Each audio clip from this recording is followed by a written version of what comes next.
IRL streamers thought it was a good idea to go to the North Korean border, and to absolutely no one's surprise, it didn't take long for them to be detained. I'm currently standing on Chinese soil, but I'm actually the closest any person possibly can be to North Korea. Yeah. Is it 7?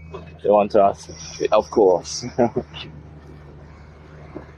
Yeah, I feel like that was kind of a dumb idea even for Sam Pepper, and if you know anything about this guy, the bar isn't set too high. Because Sam Pepper originally became relevant back in the 2013 to 2015 prank era, and with his new fame and influence came multiple questionable decisions, like grabbing people's butt prank and kidnapping and executing your best friend prank. Yes, this is the same guy who thought staging a prank where he kidnapped his best friend and faked executing him in front of his buddy's terrified eyes was peak entertainment. And yes, this actually happened a decade ago, which is insane to think about. A good reminder that time really does fly. Then, in about 2017, when IRL streaming really started to take off thanks to Ice Poseidon, he was pretty quick to pivot into this niche and stayed fairly under the radar, except for that one moment where FuzzyTube screamed at him on the No Jumper podcast. We are not the same. I'm a champion. No. You're betas.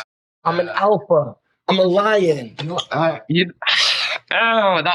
a yikes from me on that one. Fuzzy really has just been on like an on and off crash out stage for about a decade as well. But back to Sam Pepper. After the kidnapping stunt in 2015, you would think he might have hit rock bottom there, but no. Sam managed to dig himself even deeper when he got involved in the infamous Save the Kids crypto scam. In short, Sam promoted this like charity-focused token, but behind the scenes, Sam allegedly was tweaking the token's anti-dump mechanisms, allowing him and other influencers to instantly cash out big, cashing in the value and leaving fans holding worthless crypto. And I mean, this just absolutely obliterated the reputation and careers of some of the original FaZe Clan members as well, who somehow were convinced into being a part of this absolute dumpster fire as well. But after being MIA for a while, he crawled back out of whatever hole he was hiding in and landed on Kick.com IRL streaming to capitalize on this new wave of IRL streaming on that platform. And if I was to recap his entire Kick saga, this video would be like an hour long. But Sam was out there in Asia with Ice Poseidon and that crew when they were doing their whole Asia tour a few months back. He then had a falling out with Ice and then started solo traveling and streaming around Asia. Most recently, he's now in China. And specifically, him and a friend decided to go to the North Korean border on the Chinese side to, I guess, see what would happen while live streaming there. I'm currently standing on Chinese soil, but I'm actually the closest any person possibly can be to North Korea. Yes, the other side of that green fence, just right there, is North Korea.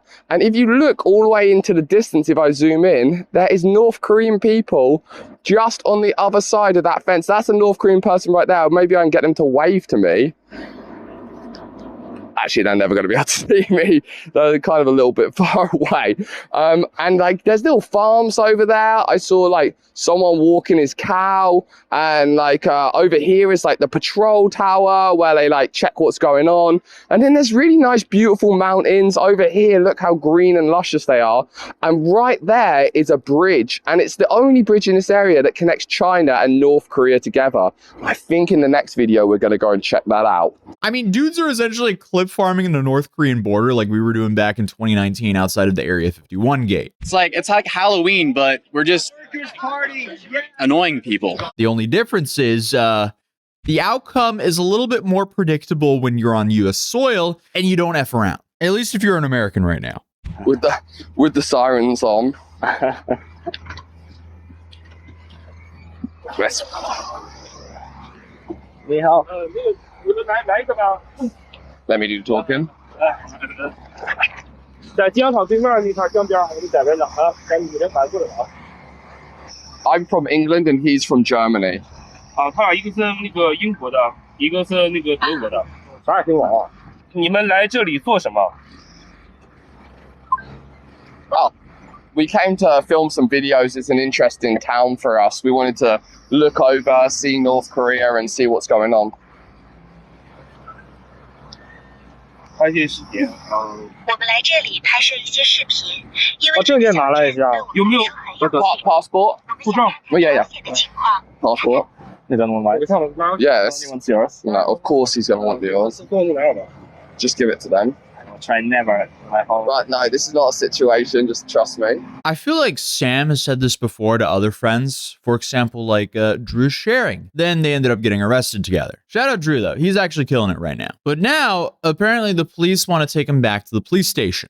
Would it be convenient for you to I'd rather not go to the police station. No, it's a little scary for me. I'd rather not go to the police station. It's a little scary for me. We can talk here if you like. I'd rather not go to the police station. It's a little scary for me. We can talk here if you like. 开车不去警察局吗？我有点害怕。如果你愿意的话，我们可以在这里谈谈。不行。没事儿，不用害怕。那个，我们只是做一个简单的了解一些情况，因为咱们这个语言确实有些不太方便。熊总他们来了，他们说他们一会儿过来。Don't be afraid of that. Right. We can use the. Well, we can use the translator here and we can talk. It's no problem. So the police tell him to essentially move across the street into the shade to continue the conversation, all while they still have their passports. Hopefully we get our passports back, otherwise we're Chinese citizens fully. Who saw us? There are cameras probably somewhere there, right? What? There are cameras probably somewhere there. No, I think probably the construction workers might have called. Like, oh, by the way, there's, like doing that job. Yeah. Let's just cross like right to this. No, right here. Yeah. Okay. 走过来帮我翻译。 Okay, so after being detained there for over an hour, they ended up letting him go after they interviewed them about their plans, where they're going, and what they were doing moving forward. The only problem is, it seems like they weren't fully truthful about their plans. And then later on, they actually admitted that on the stream. It's a pity that you have to travel, and I wish you a safe journey on the. Thank you, amazing. Bye bye. You guys are great. We love you guys. Thank you. Bye bye. Thank you. Thanks for your nice wishes. It's pleasant time with you guys. We'll do it again. He will now take the weed plant he recorded. Sorry. Oh my god. Oh, sorry. 去哪儿? Yeah. Take us. The bridge. You can take us back to where you got us from. I think that was a very interesting time. Extremely interesting. The best what can happen. 10 of 10. But we are still here, so. I feel like that went about as well as it could. All of Asia seems to be on high alert when it comes to IRL streamers. And then, of course, things become even more heightened when IRL streamers go to the North Korean border. Very calculated conversations and how I hide everything and like... In the movements already, like, it was perfect. That's exactly how you have to do it. And I have great videos, but maybe I should post them when I leave China. Yes. Yeah. Yeah.